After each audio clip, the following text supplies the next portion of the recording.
This is Daniel, your Game Master and Master of Ceremonies. This is Tori, and I play Dooley. This is Sorcerer, and I play Ty. This is Becca, and I play mrrr'grr'rat. And this is Odyssey, a Babylon 5 story. Welcome aboard.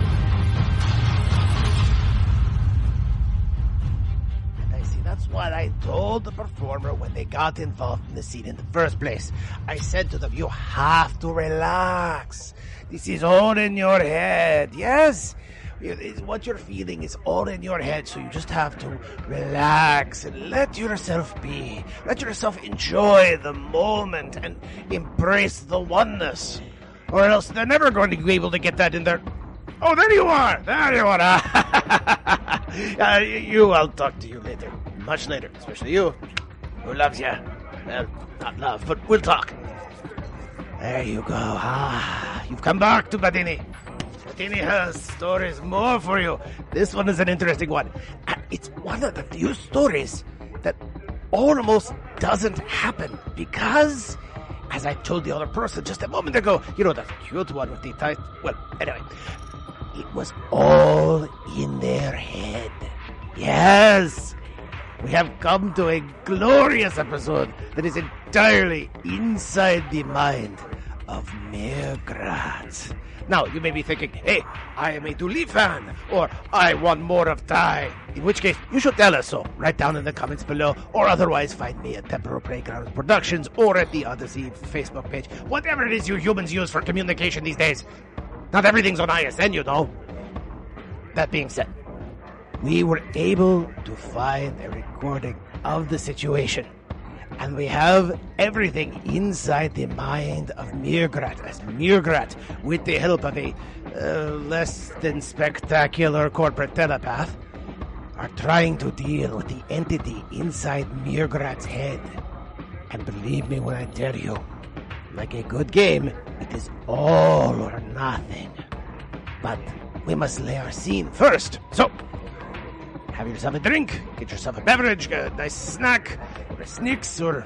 Ooh, I hear they do the grand heads over there. Very nicely done.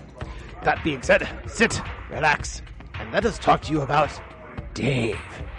Dave is a corporate telepath who has been brought here to examine mrrr'grr'rat, who is now inside the security cell, awaiting examination because people believe there is something wrong in their heads. And now, Dave approaches. He shakes his limbs out, gets his eyes focused. He actually readjusts his glasses. Yes, he's wearing big, thick glasses. He readjusts his glasses. Okay. He breathes for a second. He says, just relax. He's just relaxed. No, there's nothing from mrrr'grr'rat. However, mrrr'grr'rat, guess what's happening? Hey!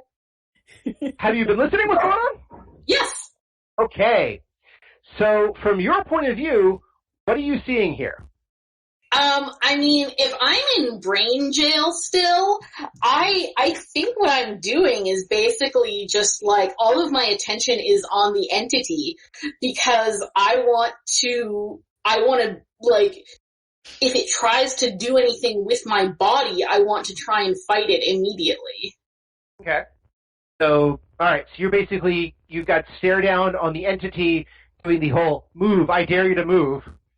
Yeah, I'm like keeping two of my fingers and pointing at my eyes and then pointing one finger at it, just repeatedly. Mm-hmm. And on a psychic level, of course, this is all, massive metaphor. So yes, you kind of, investigate this, okay, that, okay. And so he looks down, is all right. And you could feel kind of the wave of the initial scan over your brain. And it's a little clumsy. It's a little unusual because, again, it's a human mind. And human minds are always so pointy. They don't swim. They don't embrace the mud of the mind. They're always so sharp and pointy. And when I get to the point, it's annoying. But you could feel the small little prickles of pointiness all over your brain and neural connectors for a few moments. So you can feel the entity shift. Not sure how.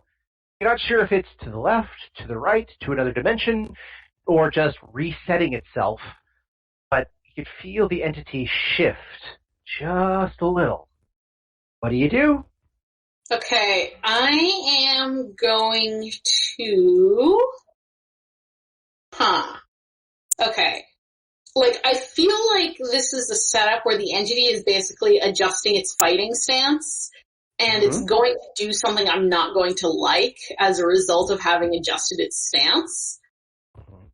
But I don't actually have any way of knowing that or dealing with it, I don't think. It's hard to deal with something you don't know about. Yeah, so I think... How much damage do I have? You need a moment to think about this? Yeah, I don't need to think about it. I just need to I want to do a scan of the entity. I just have to find the information on it in this unwieldy motherfucker of a book. Surface scans are in... Where are we? Here we go. I'm in... that's feats. I believe telepathy is... I actually have a physical copy, so it's a lot easier to go through. Here we go. So, a surface scan. That's an actual what page is it? Start around page 225. Sorry, 125. 125. Okay. Here we go. We have an accidental scan at P1 or higher, but you want to get another one, which is surface scan or deep scan. Here we go. That is blocking, site, idea seed, surface scan. Here we go. That's page 130. So deep scan requires power level 10. Surface scan requires power level 7. What you gonna do? Oh, okay. This is what I want. Okay. So I'm going to do a holistic scan.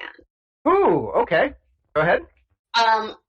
So instead of going for a specific answer to a question, I just want to know. I want to get a sense of what their new fighting stance is, basically. Okay. Make a telepathy check. Okay, so first I'm raising my P rating by 4, so that is 4d4 of damage. Let me just log that.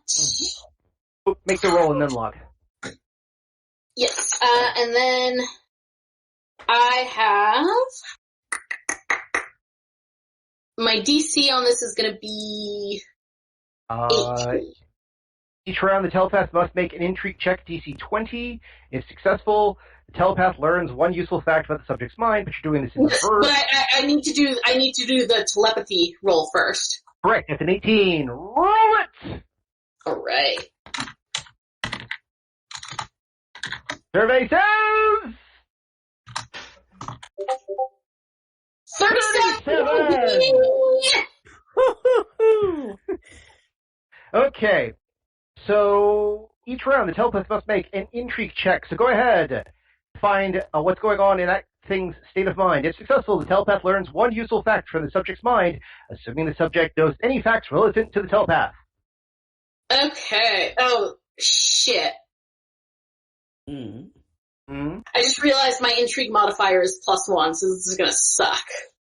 Go for it. You never know. I mean, I kinda do.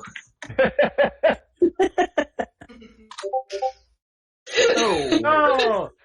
That's okay. You still have the holistic scan active, so that's not going to... yeah. It doesn't say there's a continuation issue.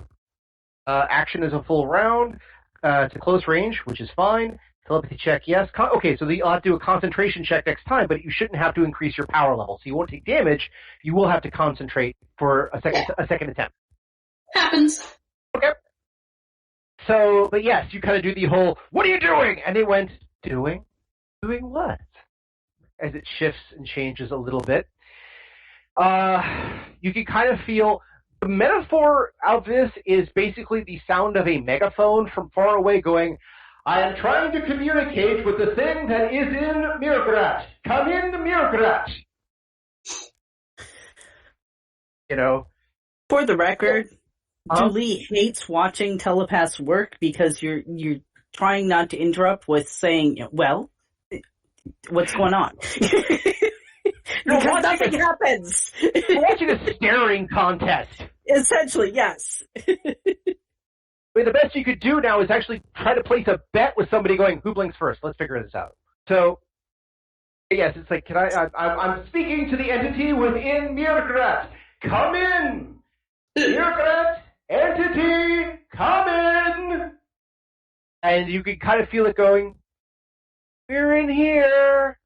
Okay, I think I'm going to break concentration on this scan. Uh-huh. Because I think it's not necessarily going to be worthwhile for me. So I'm going to break concentration on the scan, and I'm just going to also wave in the same way that the entity did and say, yes, we're in here. Okay. Because basically I want, like, no matter what, at least the telepath is going to know, oh hey, I'm getting answers from two different consciousnesses. And I am assuming that my consciousness has a different brain flavor than the entity does.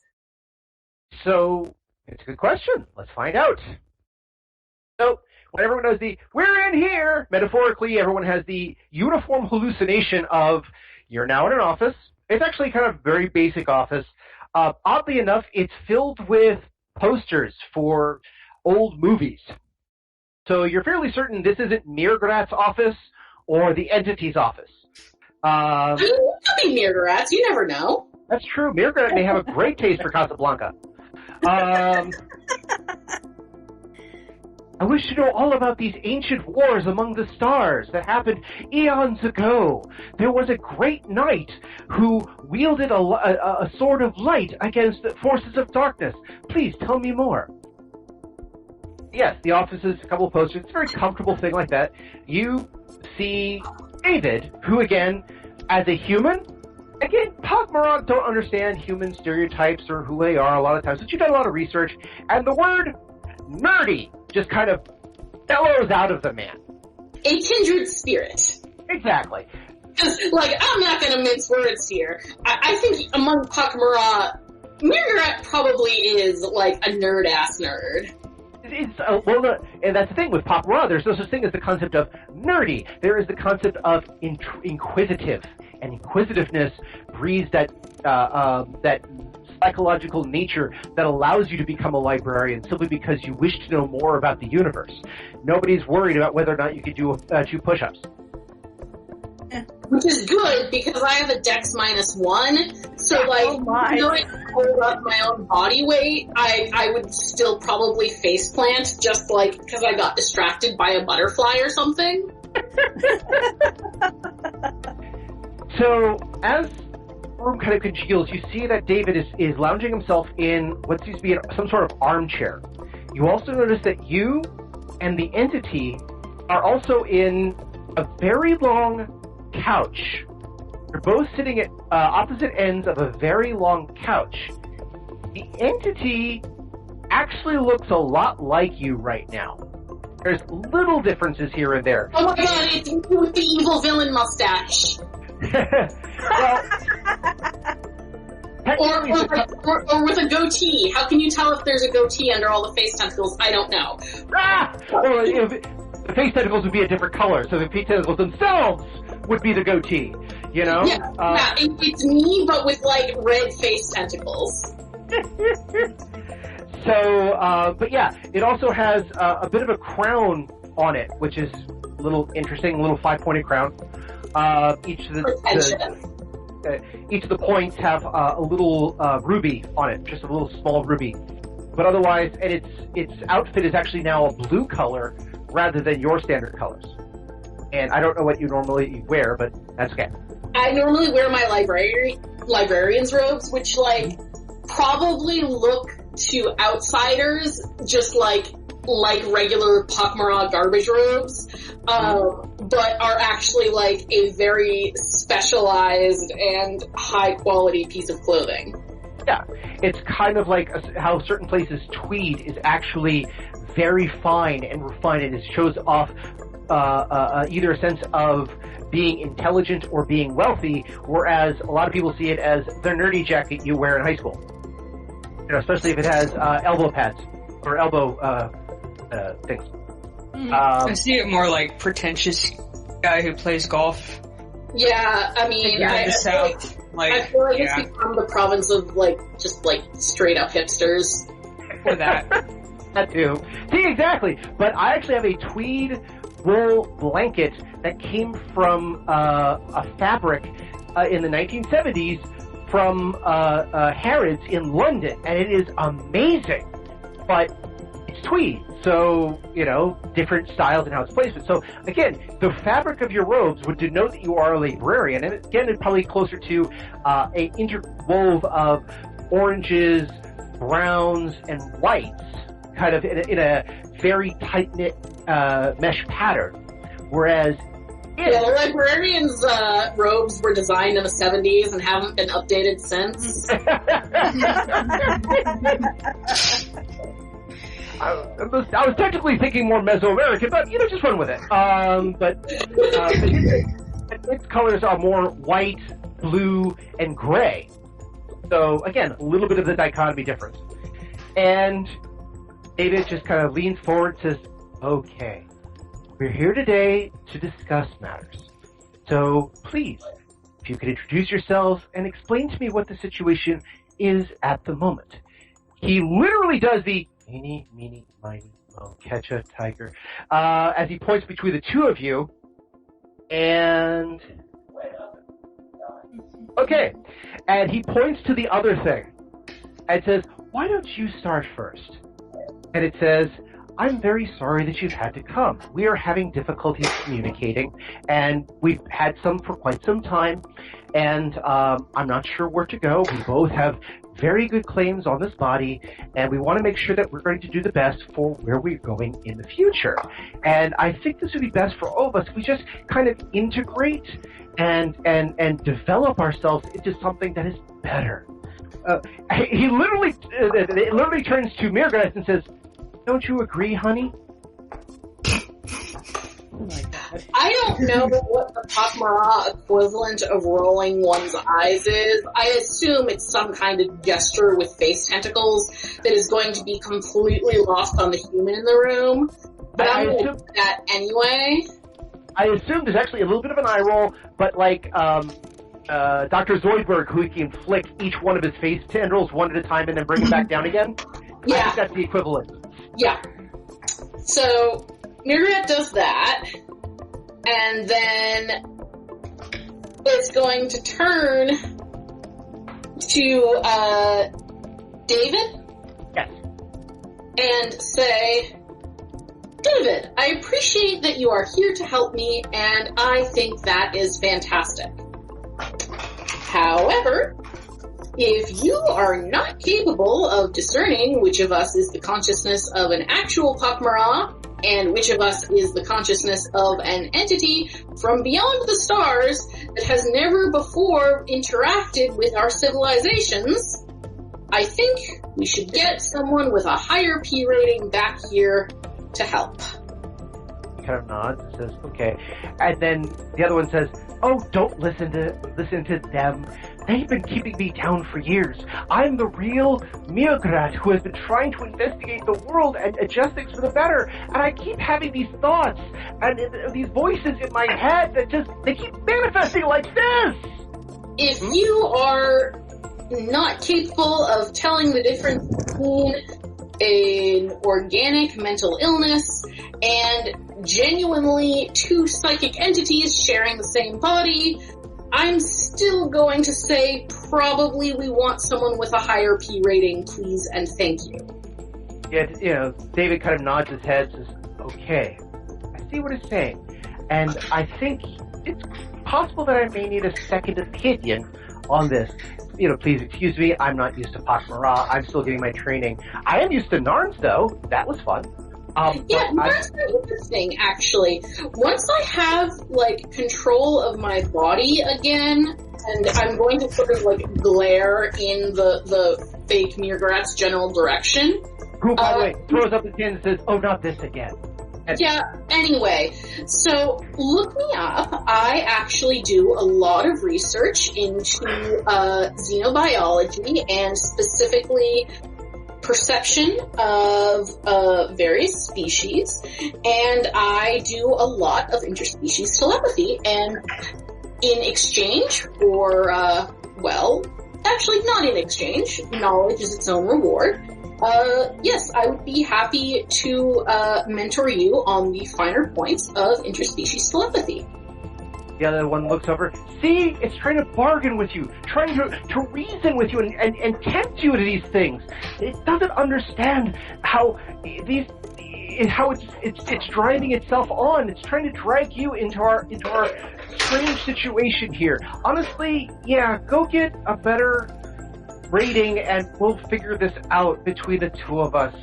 Just thank you very much for your time. Have a good day. David, was it?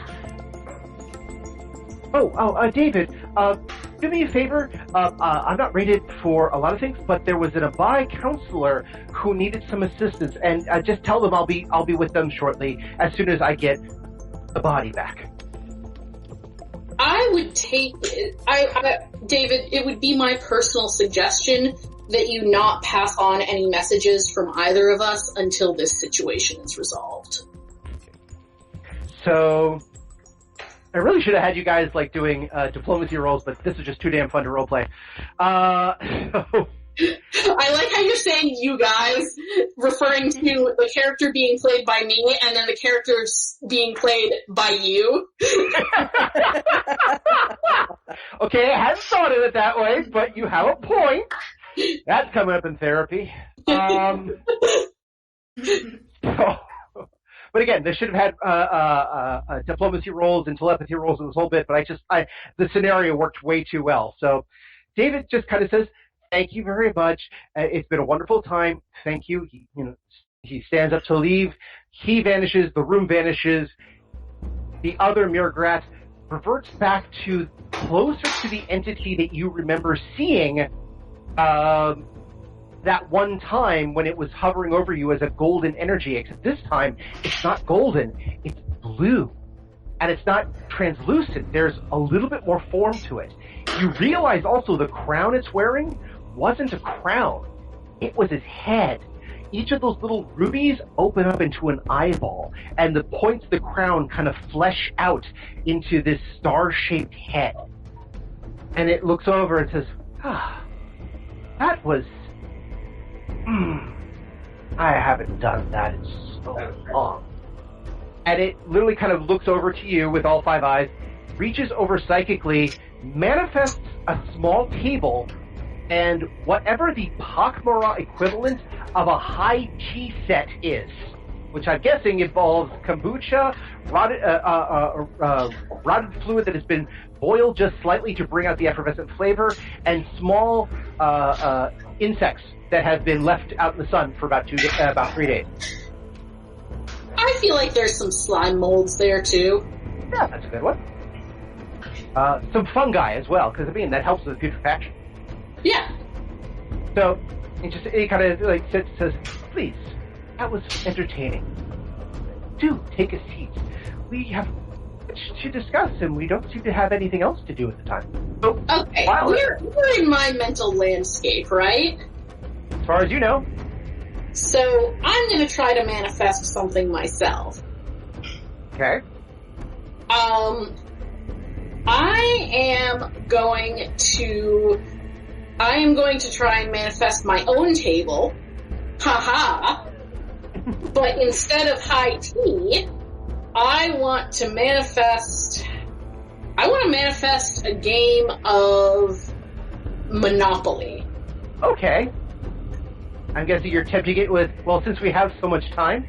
Yes, since we have so much time, I counter your suggestion with, let us play a game so that we may get to know each other better.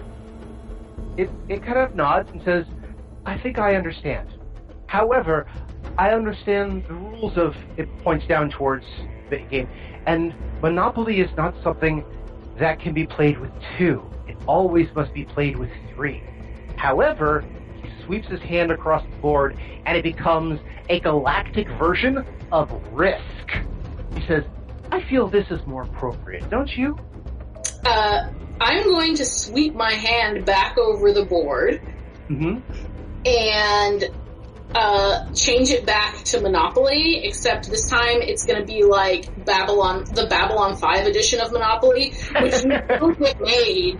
And so there's like the Zocalo down below, etc., etc. Fresh air. And then I'm going to say, no, I chose this game for a reason. And then I'm going to wave sort of at one side of the table, because I'm picturing like a square card table. And I'm going to manifest a third player, who I think I'm just going to manifest like a simulacrum of I think I'm going to go with a simulacrum of Ty.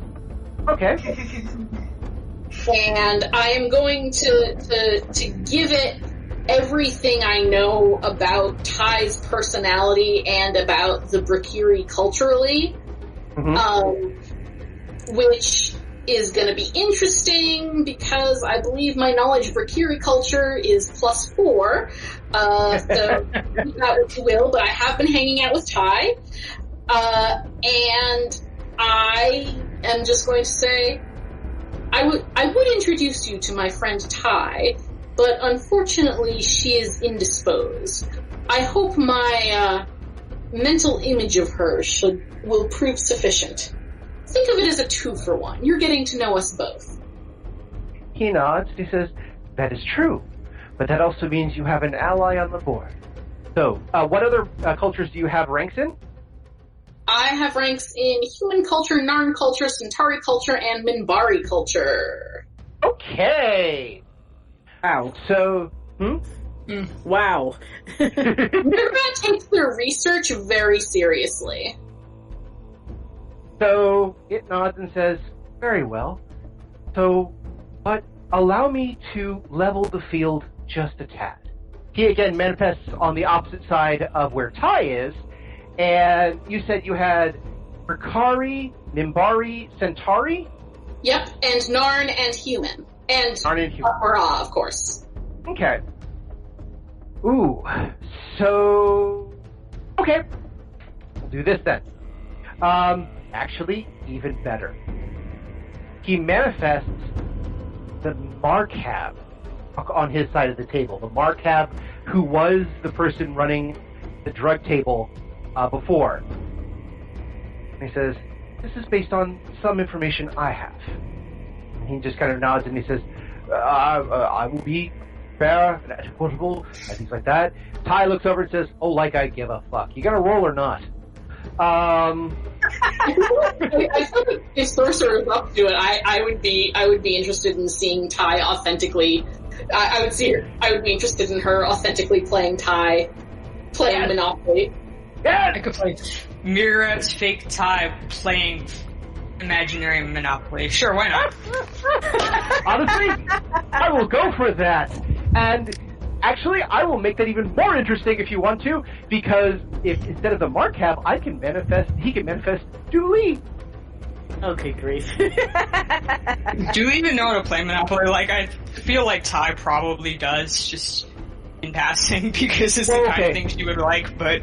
Yeah, I mean, the whole thing for Monopoly is hyper-capitalism, so I feel like... It's probably like a Brakiri version of Monopoly anyway. Yeah. So, human Monopoly is similar, I guess. Oh, they teach human Monopoly to kindergartners. Oh, well, she already knows how to play then. Yeah, Brakiri Monopoly is closer to that wheel game they play at Quark's Bar. you know, acquire. So, Acquire is actually a board game having to do with hotels.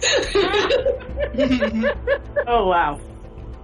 So, this is a great way to bring everybody into the game, so I'm not flip-flopping back between everybody. So, yes, Sorcerer will be playing mrr'grr'rat's vision of Ty, and Dooley will be playing the entity's composite of what mrr'grr'rat thinks of Dooley. Oh no. Let's get ready to method act! You decided you wanted to play the game of Monopoly. Ladies and gentlemen, we had a slight error here where we had a cutoff. We didn't understand what happened.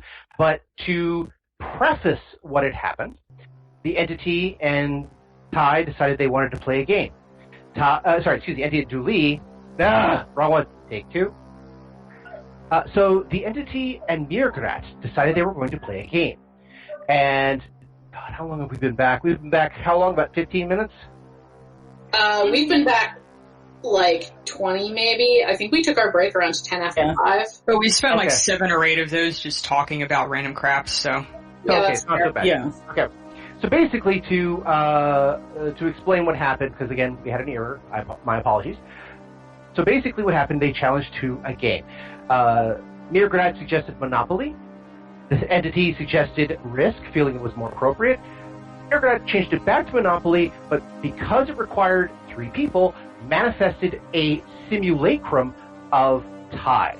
In response, the entity brought out a simulacrum of Dooley to play on the other side. And it's a simulacrum. In other words, it's not Ty playing, it's not Dooley playing, it is the idea that mrr'grr'rat has of Ty playing and the entity's idea of the idea that mrr'grr'rat has of Dooley playing on the other side of the table. In doing so, a couple of rounds... A reflection of a reflection. Yes, a reflection of a reflection. Yes.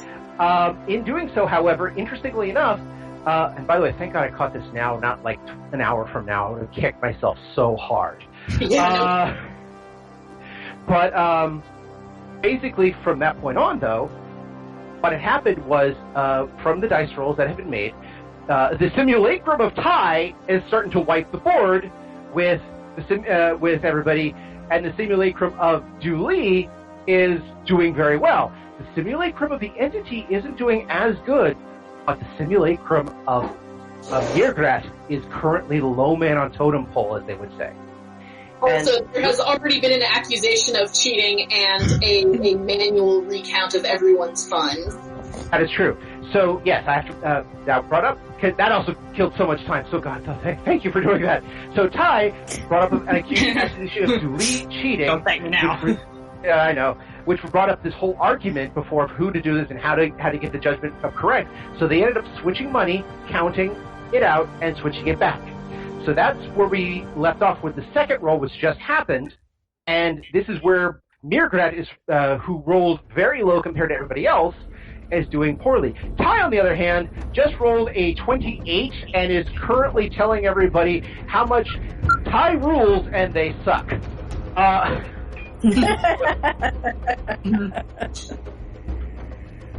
Whereas Dooley, in calm, quiet, disconnected fashion, has informed Ty that the game ain't over yet, and that you should never trust a Narn who is quiet, because they know more than you. I am not impressed. So the entity looks over at mrr'grr'rat and says, "So, this is how it is. The reflections of the others are doing this better than we ever could. Manifestations of the ideal." He points to both Dooley and to Ty. The manifestations, the ideas of these people are better at this than we are, and yet we are the ones who give the most to this. Don't you see? The idea of you is having difficulties, whereas the idea of your own friends are better at things than you are. why not just allow yourself to recess, observe, learn the great wisdoms of the universe, and eventually, when I have a new body to go to, return to your body, allow yourself to take in that, and try to make yourself, he motions over to Ty, more like the ideas that you have of yourself. mrr'grr'rat's just going to shrug and say, well, for one thing, pak'ma'ra culture is inherently egalitarian communist, and for another, I might be more willing to take your lecture on the metaphors of Monopoly more seriously were you not in third place. It chuckles a little bit. I see a bit of your point. Shall we continue? Everyone, go ahead! Alright. Sure, 26! Did a 20! Dooley, 28! Dooley takes the lead! Oh, this does my heart well. I accuse the Elder Thing of not paying me rent on one of my spaces. Oh, no. The game is doing pretty well. You're still succeeding, but it was Dooley who came in with a, aha, I see what you're trying to do there with that strategy. I know what you're doing. I have been in the trenches myself. And allow me to show you what we've learned as I've done deals underground. And suddenly, with a couple of, magical change-ups, suddenly, after a couple of rolls, Dooley's now the one in the lead, easily. Managed to get a couple of other properties. Managed to secure both Boardwalk and, it's not Wall Street, what is it? Park Place, thank you, yes. Secure both of them, and has put at least one house there. So now the cards are turning to Dooley, and it says,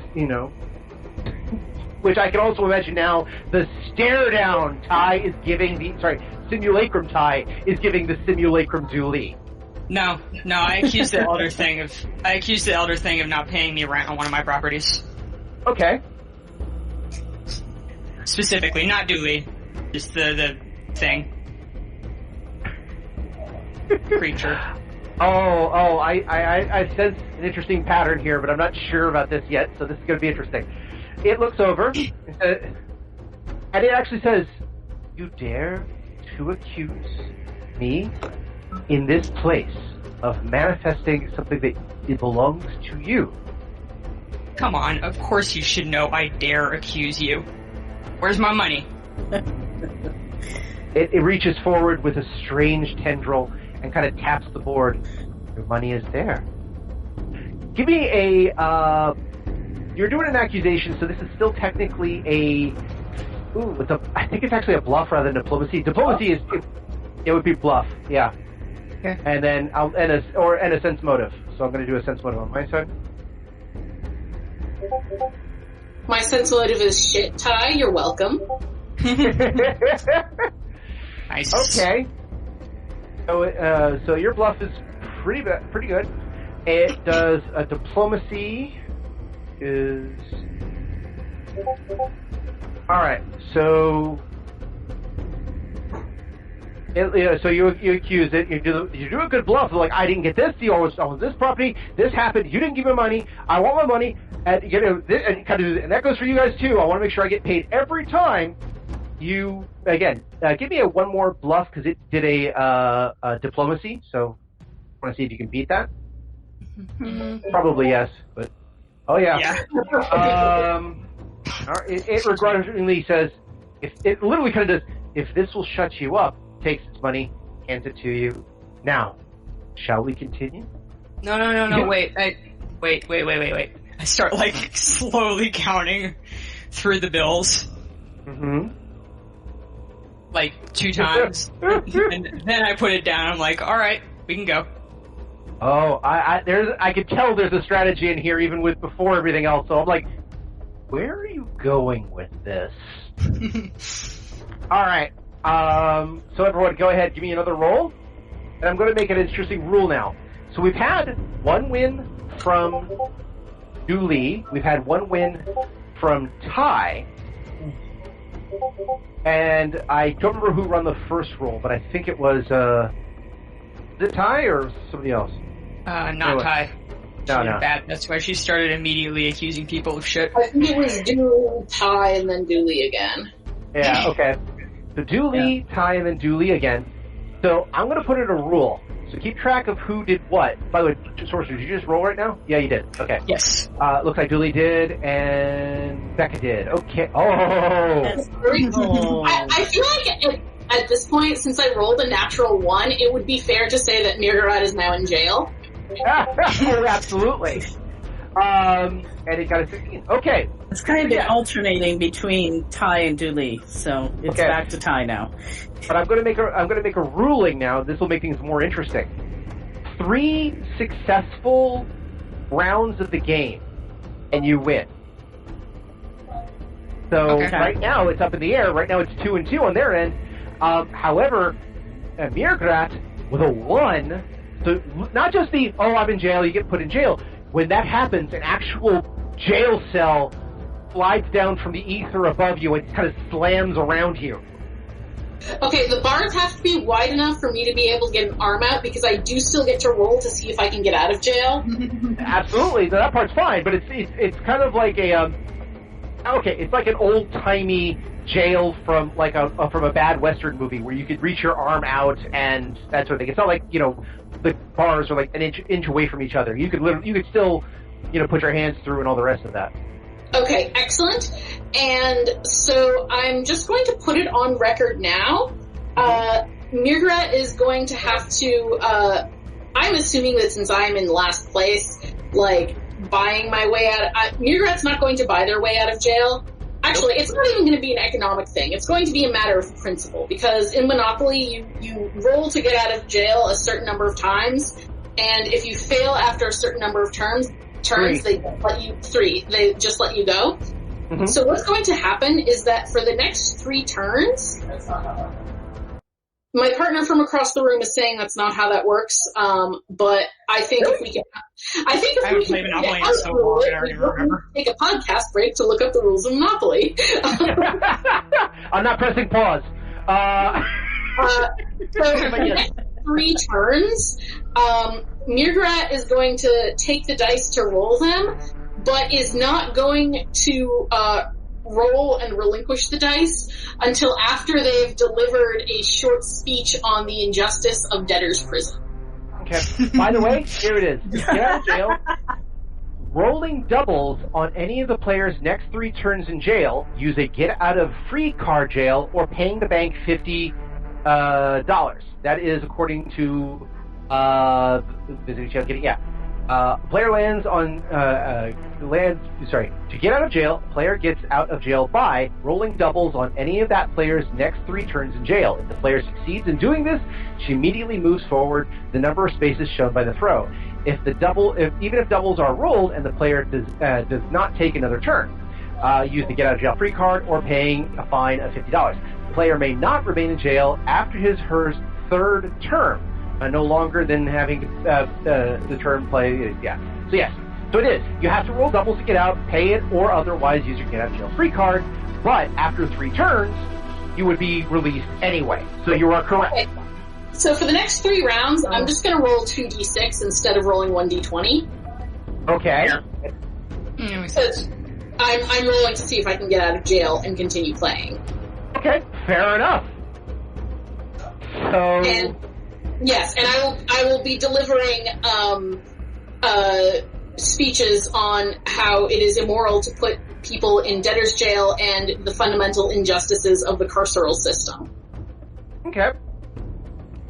And I am not going to relinquish the dice until I have finished, by the way. Fair enough. You go to jail, you give an impassioned speech about egalitarianism and the economic injustices inherent in the system. Help, I'm being repressed. Sorry, that's a Monty Python joke for you young. Oh, well, I got that. I know. Not that young. Come on now. I don't know these things. I don't know where the fancy pants twist. And, Anyway, so yes, you give it a beautiful speech about... Actually, give me a performance check. I mean, can I have the option to roleplay it instead? I'm not going to do that to y'all. You only have so long on the podcast. I was ready for this. So this is profession performance, right?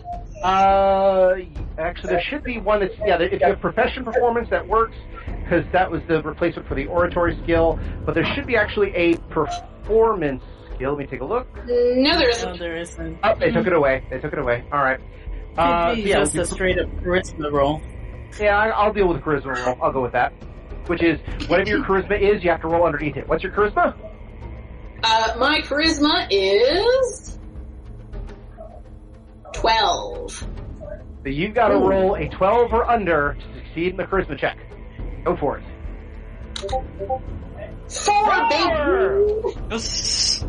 Yes, a stirring speech about egalitarianism and the injustices of economy in general.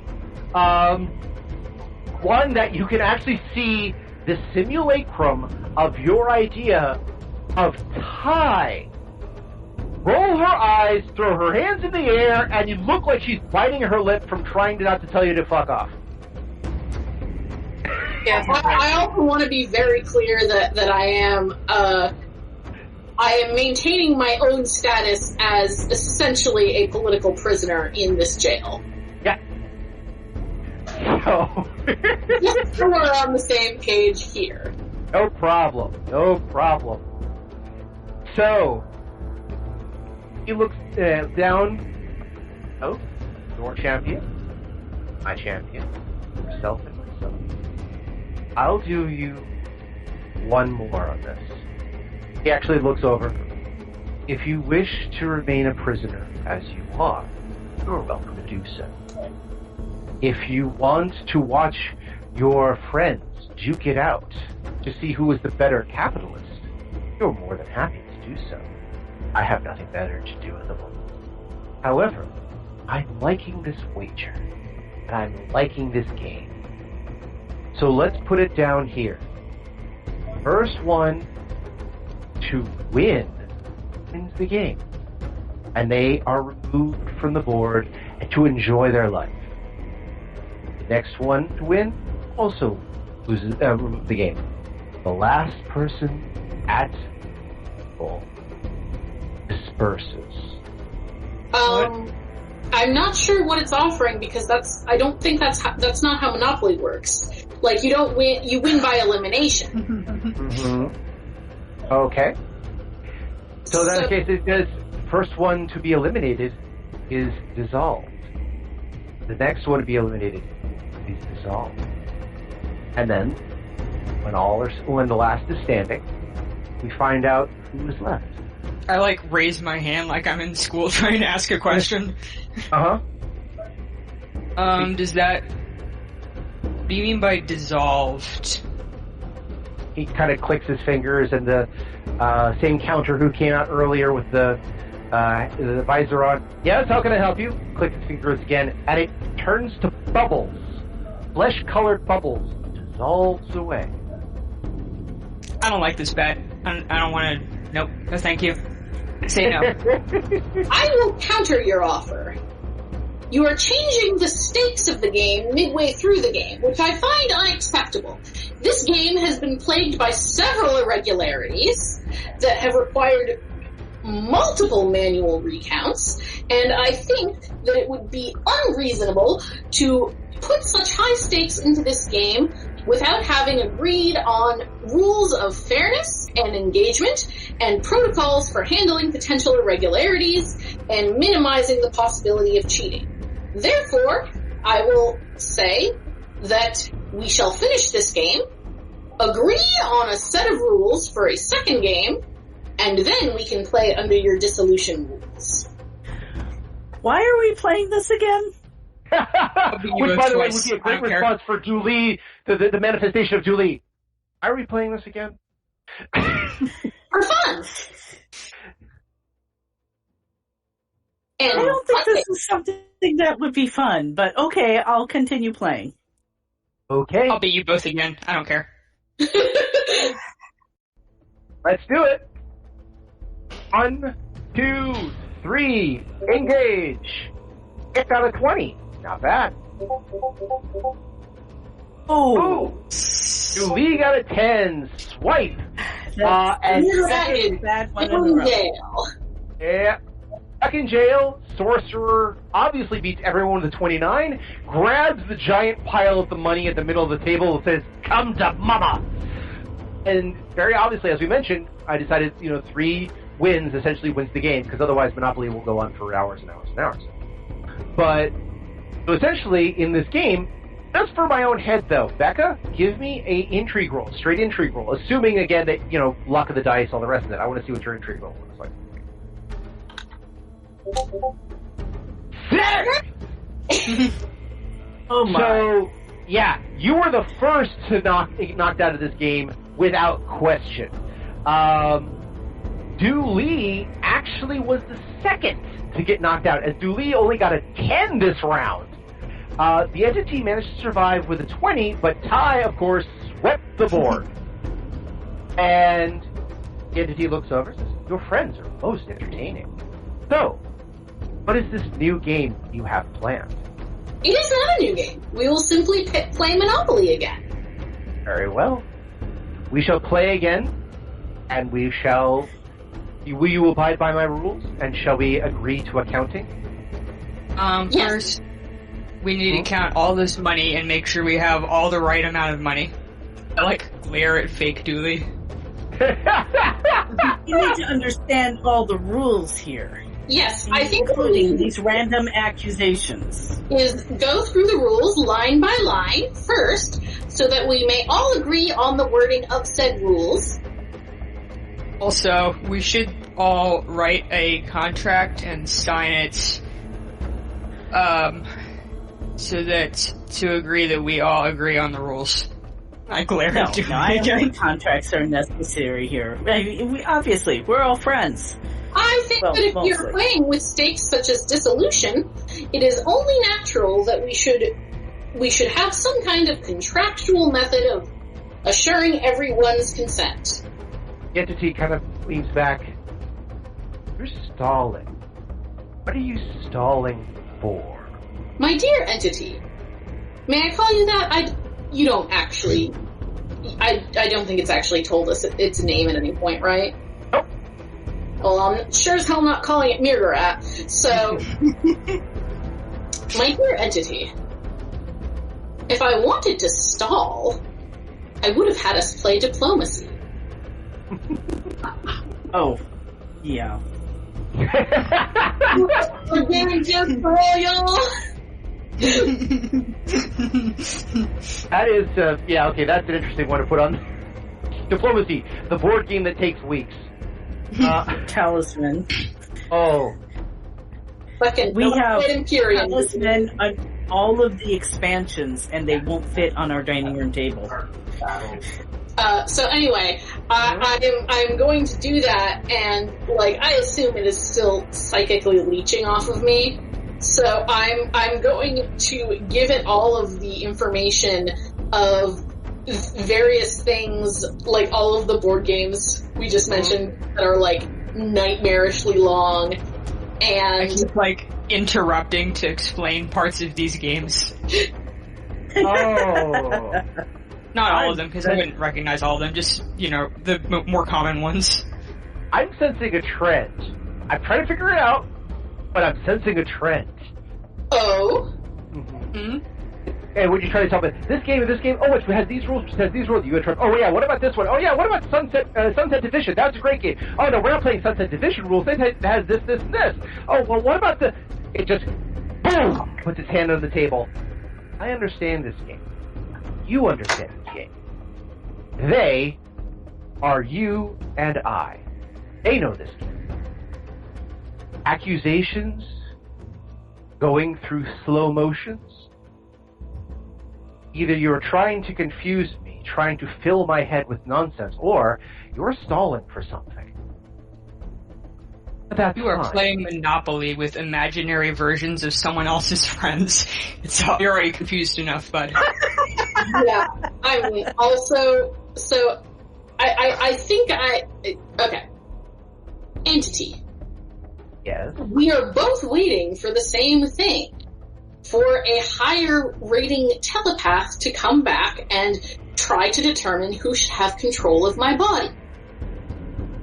Additionally, this is something that we both recommended that the other telepath do. So, we are both waiting on the same thing that was recommended by both of us. I fail to see how there could be anything that I would be stalling for. We both have the same countdown. Additionally, I'm not. If I were trying to confuse you, I would not have recommended we play a game that is recommended for human children of ages 8 years and older. Well, I suppose we could find something that's recommended for human children 2,000 years and older. Entity, if you are having trouble with a children's board game, you can just say so. We can play something else. You want to play pak'ma'ra Monopoly? I'll beat you at that, too. Entity, are you finding Monopoly confusing? Would you like to play Monopoly Junior? Okay, that's definitely a bluff check because you're trying to, I'm guessing, enrage it. Sure.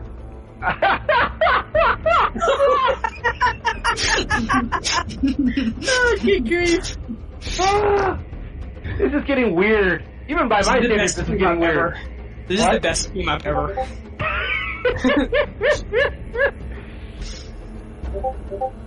Okay. So, did you just roll? Yeah, you rolled an 8. It rolled a 9. You're trying to make it angry, and it just did a sense mode of, I think I know what you're doing. He kind of wipes the table away. Strong emotions. You're trying to send out a signal, aren't you? I can honestly say that I am not trying to send out a signal. And I am going to wipe over the table again, and instead of regular Monopoly, there's going to be there's going to be a setup of Monopoly for Sore Losers board game, which the Hasbro website is actually a thing that they make.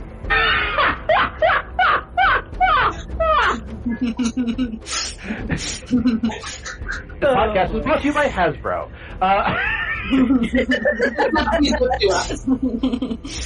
Have you tried our new Monopoly for Sore Losers? I swear to God, this is a thing. I'm looking at it right now. No, I believe you. I honestly believe you. But all I keep thinking is that there's a part of me now going, "Hey, wait a minute. We should be getting a sponsorship for this at this point." Not that I know how to deal with the money, but whatever. Anyway. Dear Hasbro, we have been practicing the Babylon 5 version of your game on our podcast because an alien being and another alien being are having a celestial war inside a telepath's head. Are you interested? Yeah, that sounds like right in the body.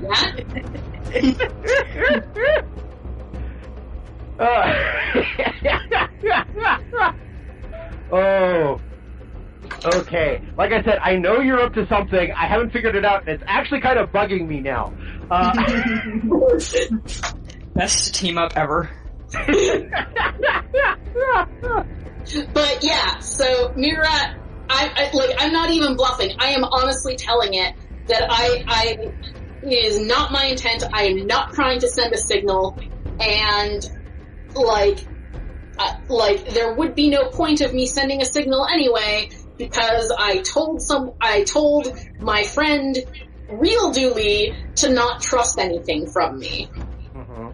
So it would be it's not even a bluff thing. I'm just honestly telling it that, and then I am setting the table back up again with Monopoly for Sore Losers. Okay. I would just like to point out that I just threw out a couple of cards, just to warn you. No. Oh no, indeed. God, sorry, I got you. Fucking get for trying to like be crafty and plot against the DM. I can set all of this bullshit up, and then you can just roll up with your plot cards. That's okay. No. Honestly, I want to see where this bullshit is going. That's the thing. I want you to be, again, as a game master and as a storyteller, I don't want to just like bulldozer over everything you've done, because again, I want to see where this is going. But I have, in the same dramatic sense. No, I'm just joking with you. Like, it's okay. It's the same thing. I love the concept that you may win at a cost, or it's not going to be as easy as you think, and you are playing against an entity. So let's just say there's a ball rolling, which may make its way at the episode at the cliffhanger.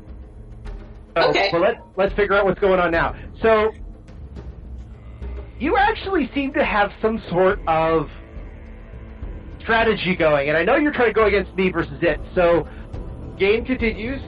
It puts it out, and after mrr'grr'rat's passionate speech, and Ty probably manifesting another beer, throwing it back, crushing the can. I have this bizarre image of Ty crushing cans with her head.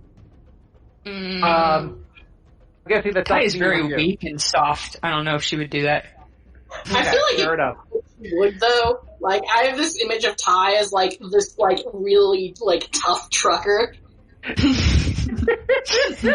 I kind of have the image of Ty looking at it going, I wonder how much I could get for that in scrap. Yeah, like, honestly. Actually, that's what the fury forehead ridges are for. By the way, crushing cans with the head is a lot like crushing walnuts with your hands. You don't have to be that strong. There's a trick to it. Oh, if there's a trick to it, then Ty definitely does it. Oh yeah, 100%. In that case. Mm-hmm. I've never done this because I am a woman, and that's not something women really do. I've never done it because I don't like drinking things from cans because my teeth are really sensitive, and like it wigs me out when metal touches them. You know, like a normal person. But yeah, so if I drink something from a can, I use a straw, and it just seems kind of absurd to like daintily remove the straw from the can before pressing it against my forehead. So I've never done that. So, okay, fair enough. You know, I am not going to judge your character on whether they can or cannot crush a can on their head. So, all right. So as you're back, you lay out the game again. Yeah, well, so the last one I laid out is Monopoly for sore losers.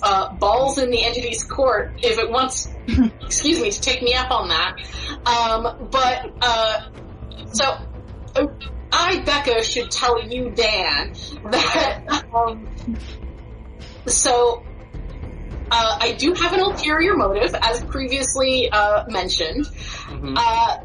I do not think my motive will become clear through the course of actually pretending to play Monopoly, which is a bizarre sentence I just said. We're riddled with bizarre sentences, so just run with it. Yeah, so I think whatever clock is counting down to when the telepath comes, or like to the next person who comes to talk to mrr'grr'rat, that should continue counting down as we are playing this out. And when that comes, I'll tell you my ulterior motive, and then we can decide if I was successful. Okay. If that works for you. I'm trying to, because you said I shouldn't tell you my ulterior motive, so I'm trying to make this suggestion without telegraphing it. Honestly, thank you for doing that. That comes out very nicely. And it also gets me go, okay, where is this going? So, okay, no problem. I do have something already planned based on some of the cards, but I think we can work with that, okay? Okay. Yes, so the clock keeps ticking down. Games are played. It makes suggestions. You make suggestions back and forth. It actually does the whole oh, well, you chose the game last time. I believe it is my turn. And then it brings out a different type of board game, which, again, Risk is one of the ones that comes up, and I do believe there is a Babylon 5 Risk out there. I'm not entirely sure, but I could have sworn there actually is. Okay, so Pike complains about every single little thing. I will agree to Risk. Mm-hmm. However, that means that after we conclude Risk, my suggestion is going to be that we play Riskopoly. That does exist, doesn't it? I don't know if it exists in reality. I've played a homebrew version of it where the economics of Monopoly interact with Risk, so you can go back and forth to use your money to buy troops in Risk, and you can sell troops in Risk to get yourself money in Monopoly, which means that if you are knocked off any board, you can buy yourself back from the other board. So someone who has been knocked out of both Risk and Monopoly to be knocked out of Riskopoly entirely. Whoever your friend is who figured this out, they need to refine a few things and get it out on the market. I mean, it's a combination of two copyrighted properties, so I don't think that's going to happen. So the time I played, it took us a good 13 hours. Yes. So in other words, you're definitely killing a lot of time. And I will say, it took us a good 13 hours, and we were all friends who were playing over the summer and didn't argue about anything. So in other words, no accusations of cheating, no rules looking up, no what does the card say? Oh, by the way, what is the interpretation of the French version?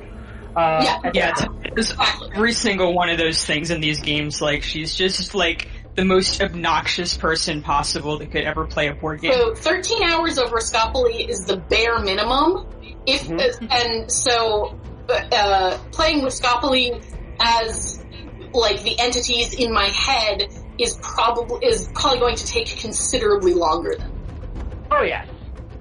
But yes, so mrr'grr'rat will agree to Risk as the second game, and will then suggest Riskopoly as the third game, as a wonderful compromise between our two games that we have already played. Okay, it agrees, but as I figured out, that this is a way for you to kill time until you're able to launch your attack. Okay, with that being said, I'm going to speed up the process a little bit, because otherwise we're going to be doing a lot of dice rolling for what is essentially like nothing. It's not until I launch my attack, it's just until the other psychic gets here. Exactly. Well, that's part of your plan by launching your attack. You're waiting for the trigger to be there so that your plan can get engaged. No, plan has already engaged. Okay. It's a question of whether or not it has been successful. Gotcha. Okay. If I'm being cagey enough for you there. I think I got it. Basically, either way, you are playing the game, and again, as long as possible, and otherwise distracting it for as long as possible, until another telepath emerges, and then you have a card up your sleeve once that telepath becomes available. Correct? Kind of.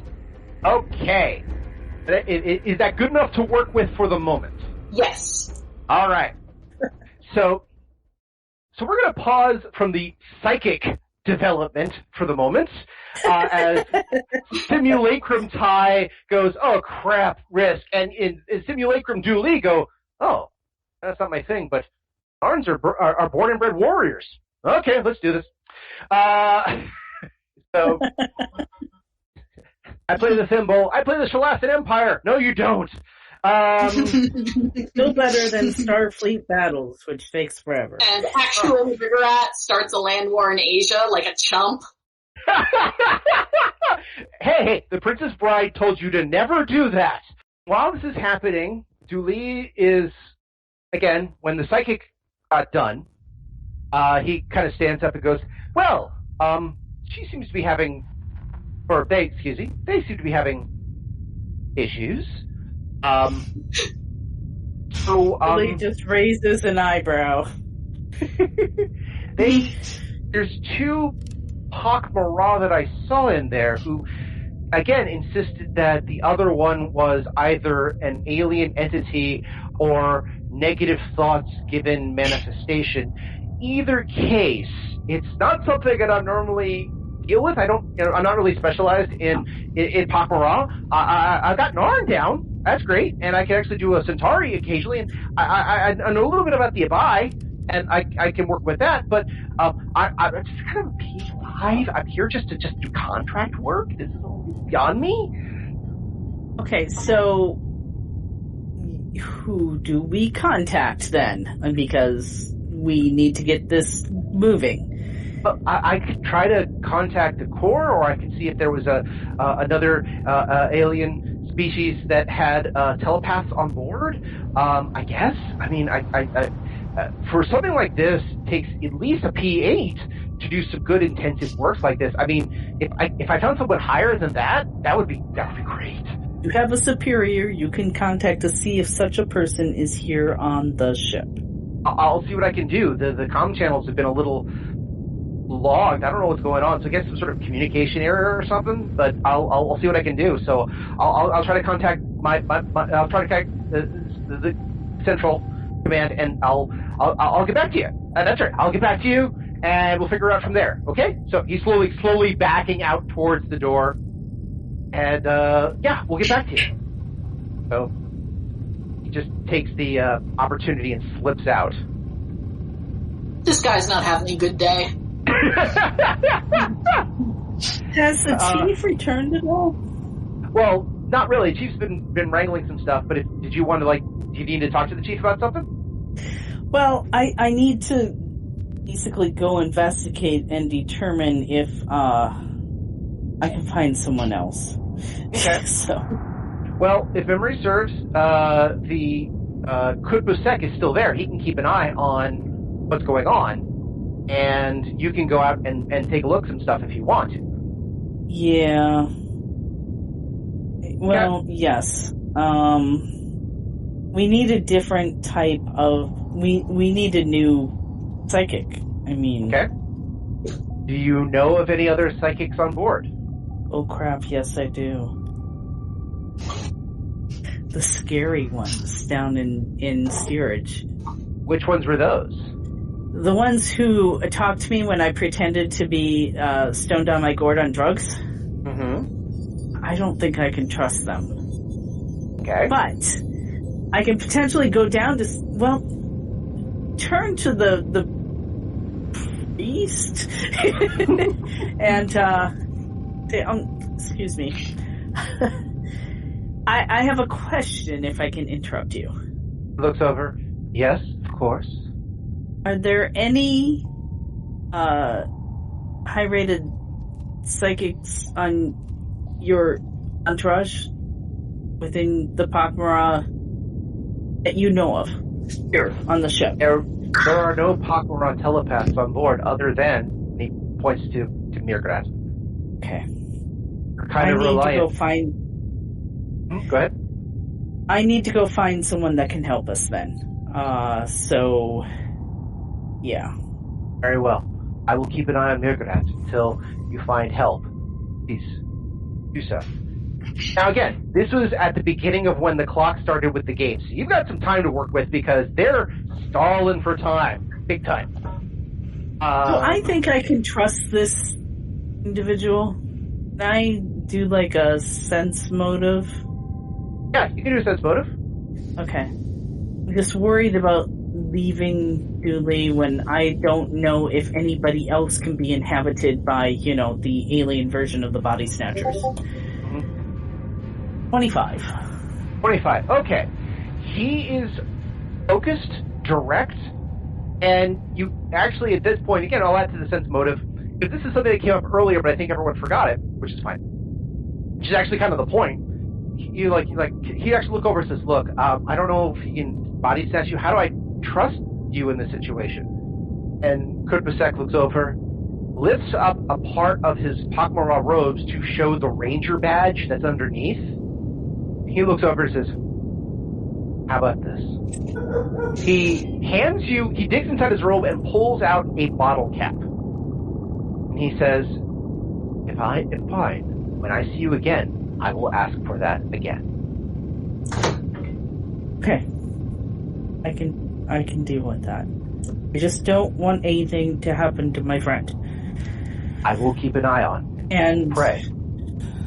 So I'm going to go down to Steerage. I'm going to do some investigations. I'm going to try and find somebody else that I might be able to trust. You know, I've met I'm going to go back to our quarters. And I'm going to ask, I forgot her name. Jorny. You had named her Jorny. Jorny. I'm going to go back to the quarters. Okay, so you head back to the quarters. Jorny is there, still in her new attire, which she's very much liking. And by the way, your quarters are spotless.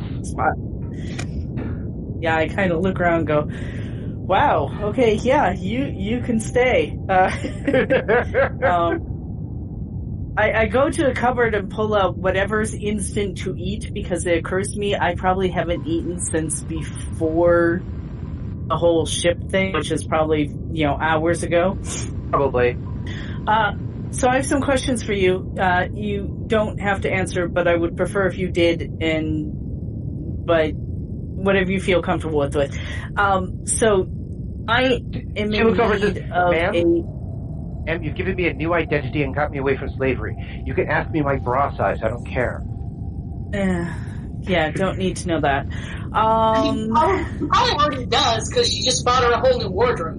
True, exactly, but yeah. That is true. So, I'm in need of a telepath, and I know that at least among the humans, sometimes telepaths hide because they don't want to be controlled by Psy-Corps. That's it. They don't want to be controlled by the Psy-Corps. And you may have come across some of these people in your interactions on the ship. I'm not sure exactly, but I can ask around down below. If there is somebody like this, they'll want to keep a low profile, much like I did. But again, there's ways of finding them, I believe. Okay, let's go. Let's go find them. Okay. So I'll need you to make an investigation check, but it's give it a +2 because you're working with assistants who knows the area. That is my best skill. Mm-hmm. I mean, you are the agent after all. Oh my goodness. Oh, so I forgot to add the +2, so it'd be 24. 24, okay. So after doing some investigations, 24, not bad at all. I know you only rolled a 9, but you got a 24. Hey, there you go. Yeah. So after doing some investigations, yes, there's probably a couple of blips on around. And again, you have heard rumors about a couple that have been, a couple of humans that have been walking around who kind of have that weird feeling of doing stuff. There's a couple of other people who seem to be in the wrong place at the wrong time, and they're not sure if they're blips or something else. And then at least one person asked you whether or not you have seen Madame Vitruzini, because of course she's a prophetess. So there's a few other leads that actually could possibly... I filed that away just in case. I don't think the prophetess is going to help us, but you never know. So there is a couple other things to check out. Let's see here. I'm looking at my list here. So yes, there actually is another telepath on board that they think might be able to help you. They don't know what rank they are, but it might be able to help. Jarny, that's her name. Jarni. Not Jorny, it's Jarny. My apologies, but there you go. Okay. Yes. There is one person who might be able to help you. They, again, don't know his rating, but everyone thinks that he's a blip who's on a run. Everyone calls him Connor. Because that's his name. Okay. Because that's his name. Well, it's the name he gives people. So. Everyone calls him Connor because that's his name.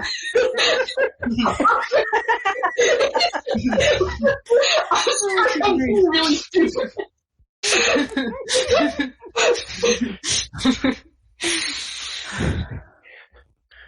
There are some who call him Tim. There are some who call me the Wind Walker. I don't know why. So if you remember correctly, with that money that I was given, I actually transferred it to multiple credit chips. Yes. Which I marked down on my character sheet. I'm going to I put some in 5K credit chips. I'm going to go get one of those. And we're going to track down this Connor person. Okay. Or it's Connor! That is another person, because Connor is, yes, I believe Ty remembers Connor. Has not been forgotten, trust me. Nugget. Lizard emoji, sword emoji, eggplant emoji. Step kiss.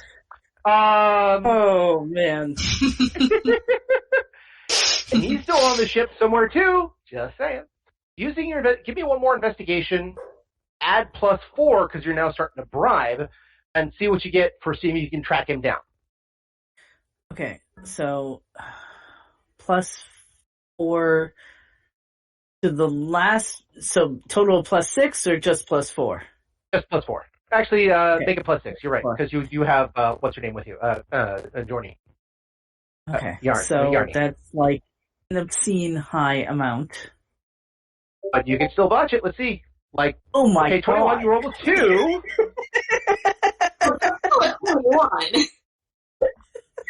Okay. So if it wasn't for Jorny, I would have completely failed at the task. Oh, okay. I have some complications, and it's about 5:30, so I've got a couple of things to throw out, and I do want to see what's going to go on with the psychic thing.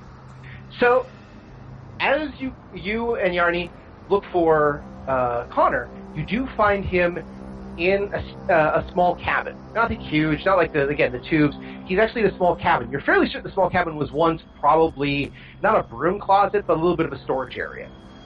And he's doing his best to not look consequential in any way, shape, or form. So, however, once you get there, again, a few people, you pass around little credits here and there, they can kind of point you in the way. They do ask a couple of times, are you that couple? Because it's a Narn and a Centauri, 2 people, looking for a telepath.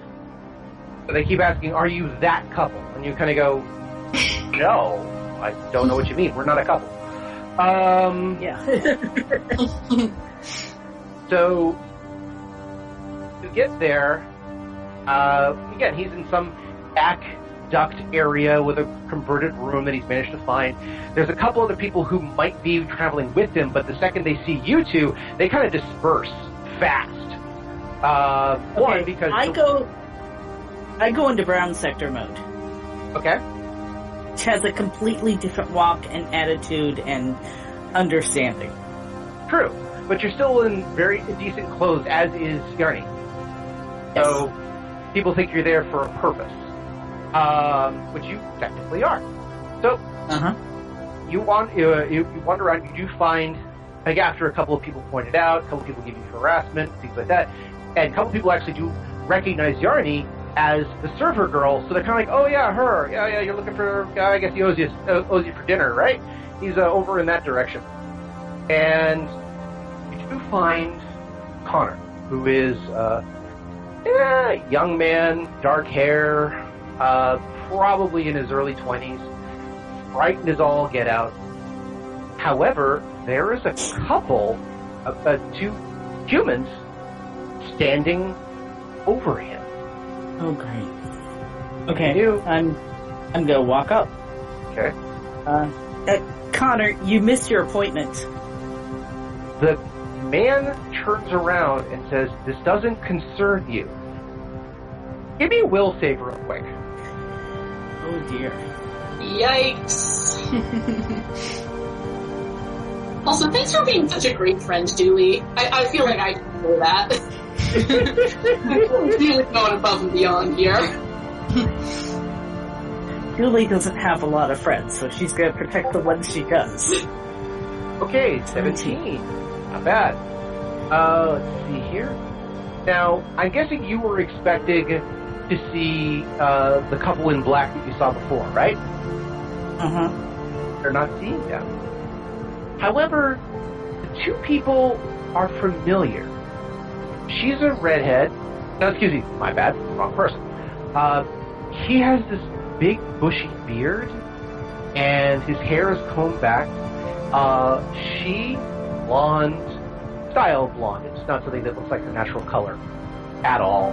But they're not dressed like all in black. They're dressed like a honeymoon couple. Polo shirts, a bit of a... Is this the couple from the gambling center?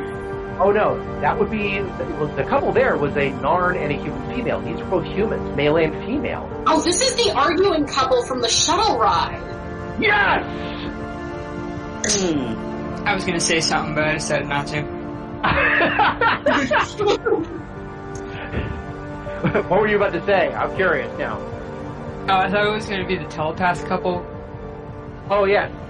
The ones you talked before in the black gems? With the what? With the gems?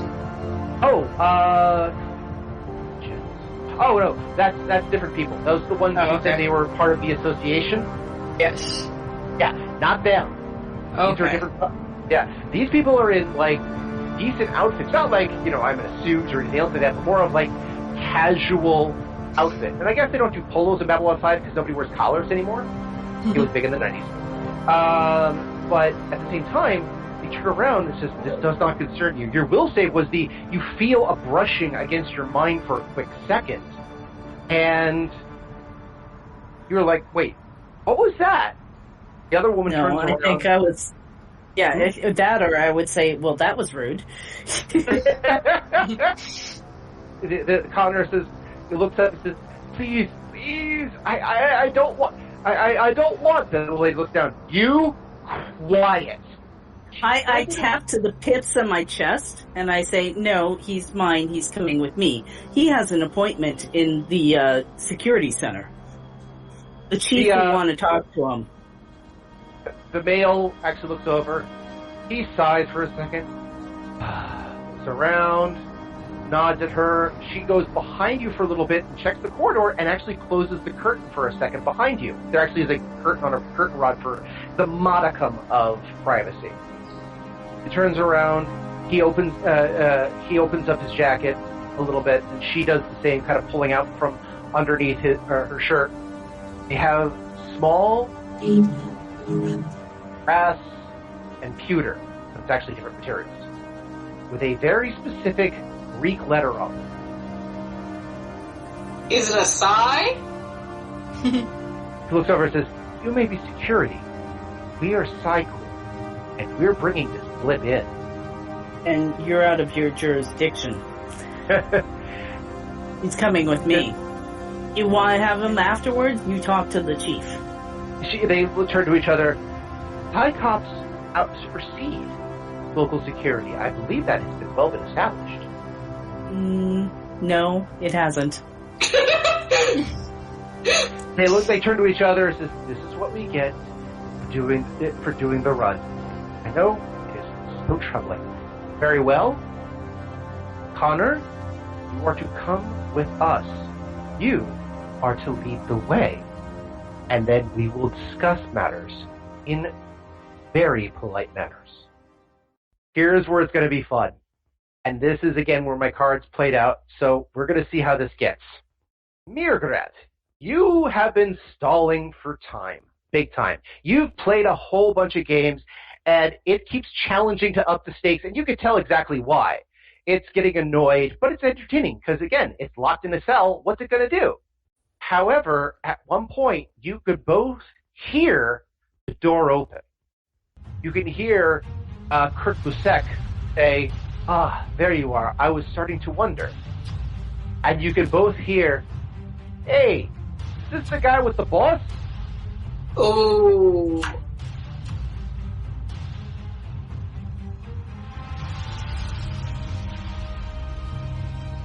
Joey, Cyclops, and everything converging right where mrr'grr'rat is sitting. You know you want to come back for this one, as we find out the ultimate fate of what goes on inside mrr'grrat's head next time on Odyssey, a Babylon 5 story. Join us again. Now, I have to go talk to that person with the nice tight wallet. I do like a tightly packed purse string.